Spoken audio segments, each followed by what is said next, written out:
Welcome to Galactic Review. It's Halloween time, one of my favorite times of year, and in the spirit of the season, I've decided to travel to the visual media sector of the galaxy to visit a spellbinding movie called The Worst Witch. This is a made-for-TV movie that's based on a children's book. The book was written by Jill Murphy, and it's about a girl named Mildred who attends an academy for witches. This movie was released in 1986, and it aired on HBO and a few other channels from around 86 to 96. This is a movie that I remember watching during many Halloween seasons when I was a kid. By the way, there's gonna be spoilers. Our main character, Mildred Hubble, is played by Fairuza Balk, who you might recognize as Nancy, the bad witch from the movie The Craft. Or you might recognize her from that one movie with the washed-up hack about the guy with the water. I think you mean the Water Boy, sir. Yes, GameBot, I'm talking about the Water Boy. Thanks for explaining the joke, you dolt. Anyway, whenever I watch The Craft, it's hard for me not to think of it as an unofficial sequel to The Worst Witch. It would be kinda cool if it was a sequel. Nancy could be like Mildred's long-lost evil twin or something. But I'm getting sidetracked. Let's talk about the plot of this movie. Good idea, sir. Shut up, GameBot. Okay, so Mildred Hubble is attending her first year at Miss Cackle's International Academy for Witches, and she isn't exactly excelling at her studies. Mildred is partnered with her best friend Maud for Miss Hardbroom's potion class, and they have an exam. They're supposed to brew a laughing potion. Potion for today is the laughter potion. But their potion comes out wrong, and the girls end up disappearing instead of laughing. Mildred takes the blame, and Miss Hardbroom sends her to see Miss Cackle, the head of the school. Miss Cackle is a nice witch, and she wants to see Mildred do well, but as the title of the movie implies, Mildred is in fact the worst witch at the school. You must be the worst witch in the entire school. After Mildred's talk with Miss Cackle, she heads back to her room and talks to her friend Maud. They start to chat about Miss Hardbroom's love life, with an amusing tale about how another witch stole her man from her. Then Hardbroom pops into their room all creepy style and scolds them for spreading gossip and tells them to go to sleep. You should hardly be spreading disgusting gossip about matters which do not concern you. Yes, Miss Hardbroom. Now get back to bed.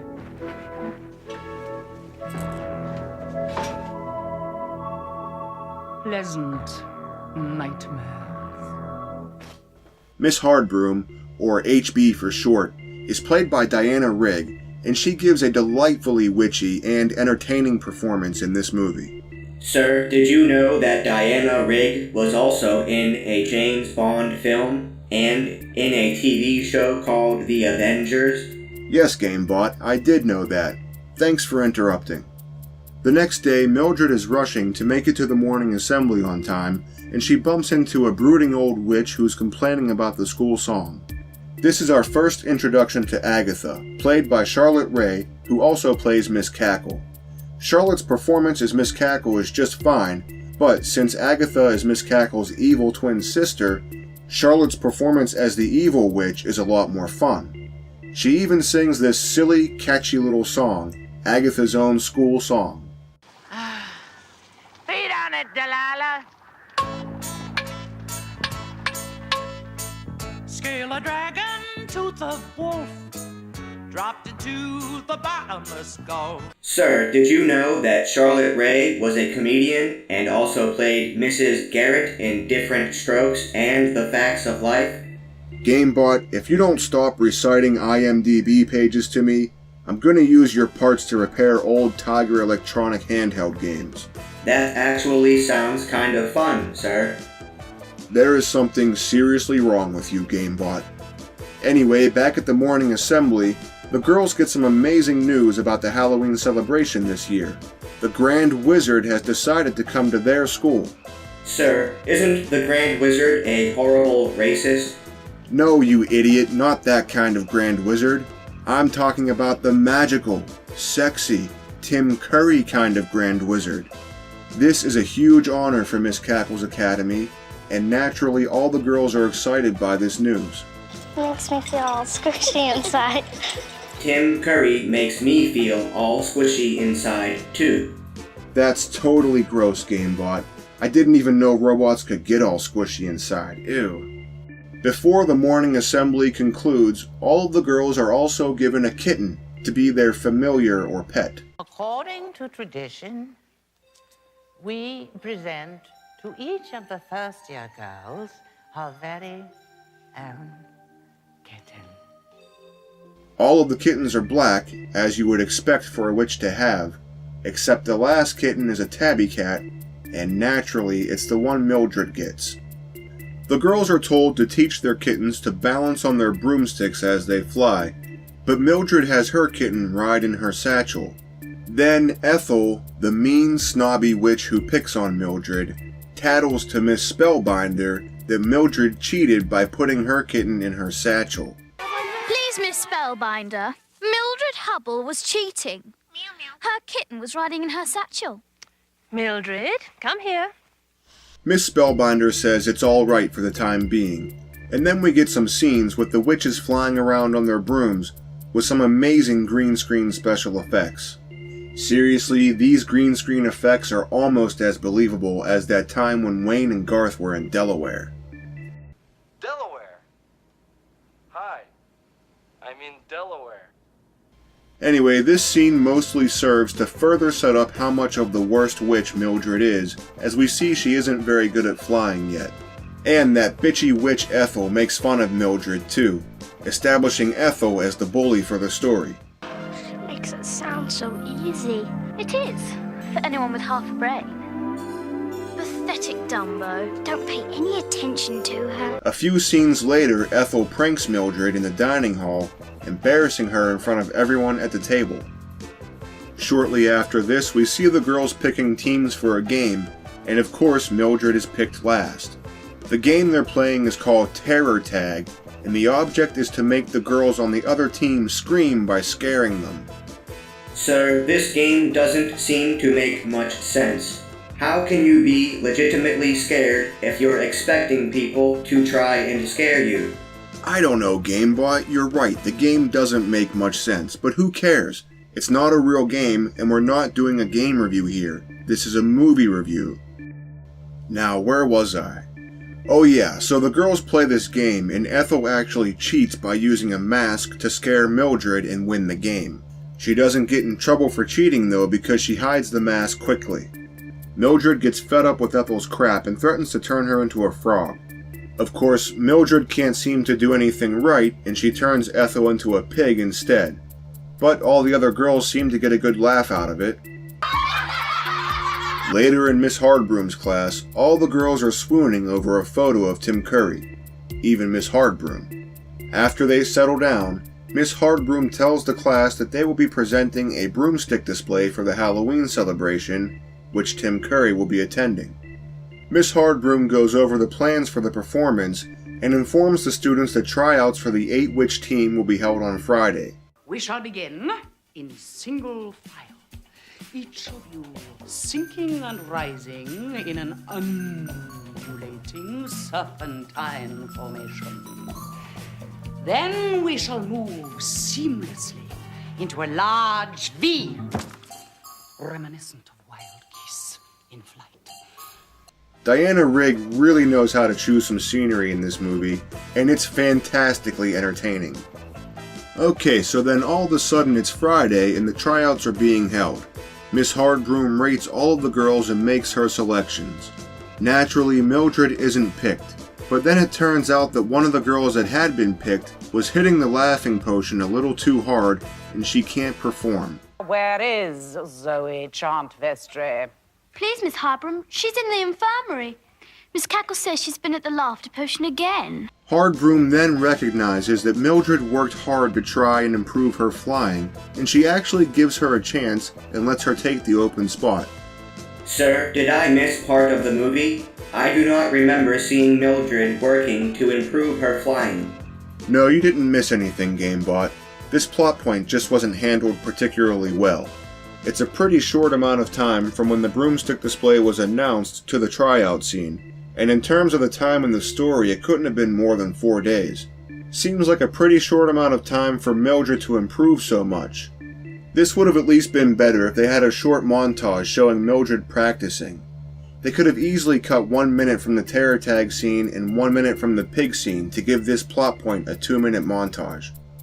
Anyway, Mildred finally gets a chance to prove herself, but Miss Hardbroom isn't happy that Mildred's broom is held together with string or something. Just a minute. What's that string doing in the middle of your broomstick? Ethel graciously offers to let Mildred borrow a spare broom for the presentation. I have a spare broom. Mildred can borrow it. It's a very obedient broom. Now it should be pretty obvious that Ethel is planning to sabotage Mildred here, and she casts a disastrous spell on the broom before giving it to Mildred. Fire and alabaster. Jinrami, canasta. When I say faster, I order disaster. Finally, the big night arrives and it's time for the Halloween celebration. The Grand Wizard himself, Tim Curry, makes his fabulous entrance to bring us the best part of the movie. Hit it! I wouldn't change places with anyone tonight. We'll carve pumpkin faces and watch the witches' flight. Seriously, this music video is so awesome. It should have been in heavy rotation on MTV in the 80s. Anything can happen on Halloween. Your dog could turn into a cat. Has anybody seen my tambourine? GameBot, have you seen Tim Curry's tambourine? Yes, sir. It appears to be in his hand. Oh, well, how do you know for sure that's his tambourine? It could be someone else's. Tim Curry's tambourine probably looks a lot cooler, you know? Like made of gold or something. Sir, by my calculations, there is a 99.8% probability that that is his tambourine. Damn your calculations, GameBot. Tim Curry deserves a fancier tambourine than that. Alright, after that amazing performance from Tim Curry, the girls go ahead and perform the broomstick display. Tim Curry and Miss Hardbroom have a little flirtation going on as Tim Curry shows off his enormous sexual charisma. I love it, Miss Hardbroom. Let's get this show on the road.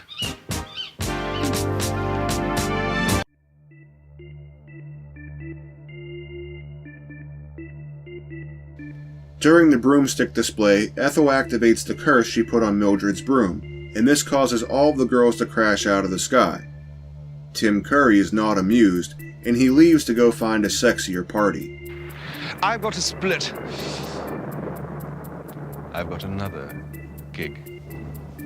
Mildred gets blamed for the whole fiasco, and she is sent to her room and ordered to see Miss Cackle at noon tomorrow to discuss the ordeal. On a side note here, this is where we realize how stupid Ethel is for putting that curse on Mildred's broom. All throughout the movie, Ethel's character has been established as the smart one who excels at her schoolwork and plays the teacher's pet. But by sabotaging Mildred in the broomstick display, she has embarrassed the whole school in front of the Grand Wizard and made everyone look bad. Seems like a stupid thing to do for a character that's supposed to be smart. Okay, back to the plot. Mildred decides to run away from the academy before facing Miss Cackle the next day, assuming that she will be expelled anyway. She flies on her broom over to the other side of the mountain, and she spots a coven of witches in the forest. Mildred takes a closer look, and we see that it's Agatha, Miss Cackle's evil twin sister, and she's getting ready to take over the academy and turn everyone into frogs. Mildred overhears Agatha's plans and decides to cast a spell to turn them into snails before they can carry out their plan.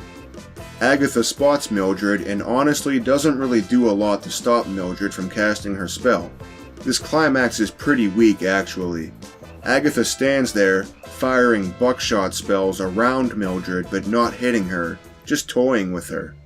Meanwhile, Mildred is still chanting the words for her spell, albeit slowly, but she does succeed in turning the entire coven of evil witches into snails.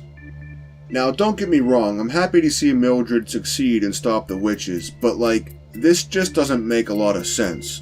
Mildred can't be higher than, say, a level 2 witch at this point, right?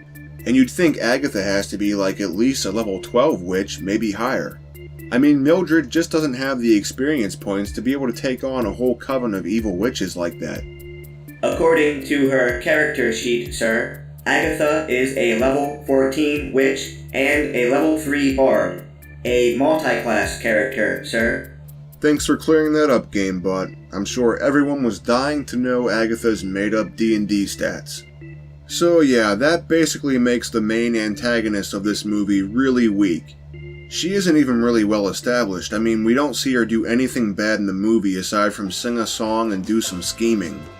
She's literally only there to get turned into a snail at the end so Mildred can become a hero. And this ending feels really short and rushed. I mean, I know it's only a 1-hour TV movie, but even with this in mind, the ending still seems like it's just trying to wrap everything up as quickly as it can. It's like the movie is saying, yeah, we know we kinda blew our load with that Tim Curry scene earlier, so we'll just go ahead and try to get the rest of this over with as fast as possible.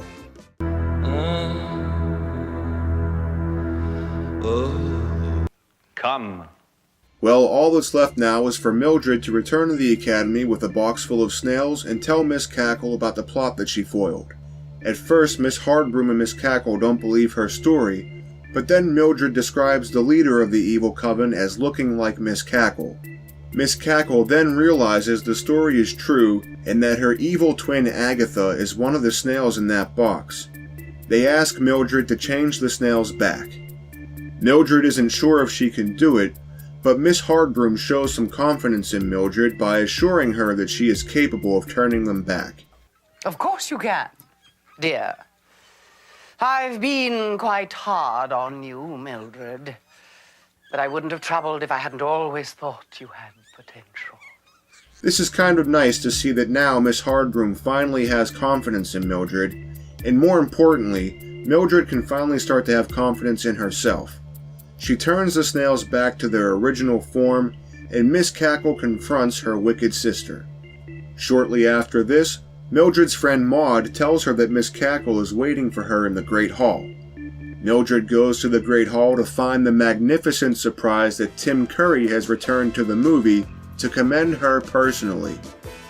He even gives Ethel a bit of a dirty look to rub it in, and I like to think that this means that he knew about her little sabotage plot. He requests that Miss Cackle give the school the rest of the day off, and then he asks Mildred if she would like to practice flying with him. Obviously, she would love to practice flying with him because he's Tim frickin' Curry. Thus, the movie ends happily ever after, and they go flying off together as Tim Curry proclaims that Mildred isn't the worst witch anymore. You see? You're not the worst witch anymore. So that's The Worst Witch. What did you think of the movie, GameBot? I think Harry Potter ripped this movie off, sir. Well, GameBot, you're not the first to notice the similarities to Harry Potter. I mean, it's pretty obvious. They're both based on fantasy books and have very similar settings, and a lot of the characters are very comparable. Many other people have explored these similarities in detail, so I'm not going to go into a lot of depth here. I will mention that The Worst Witch has had a number of television series in the UK, though, where it's enjoyed some degree of popularity. This movie is very nostalgic for me because I grew up watching this just about every Halloween when I was a kid. It was like a Halloween tradition. You gotta watch The Worst Witch every year. I loved it when I was a kid, and I still love it. Sure, it's a cheesy, made-for-TV kids movie with a less than stellar plot, but that doesn't matter because it's just so enjoyable to watch.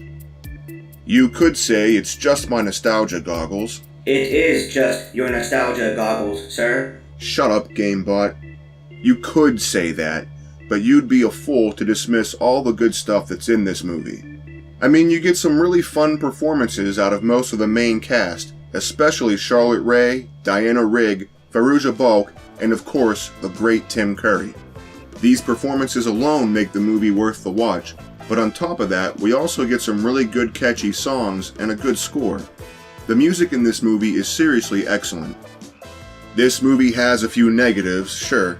but they're totally forgivable for a 1 hour long TV movie for kids, and the positives outweigh them. You've just got to appreciate the fun Halloween atmosphere of this movie, making it a film that really does deserve to be a Halloween tradition every year, especially with that amazing Tim Curry song. What else can I say? Obviously, I love this movie, and I highly recommend it for everyone out there who loves the Halloween season like I do.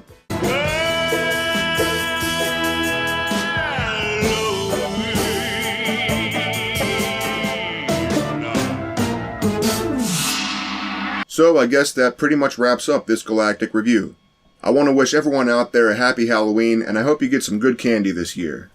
Let me know in the comments below what you think of The Worst Witch, and if you grew up watching this one like me, or if you've never seen it before. And if you'd like to continue to explore the galaxy of media with me, please hit the subscribe button. Until next time, Captain Shinobi, signing out.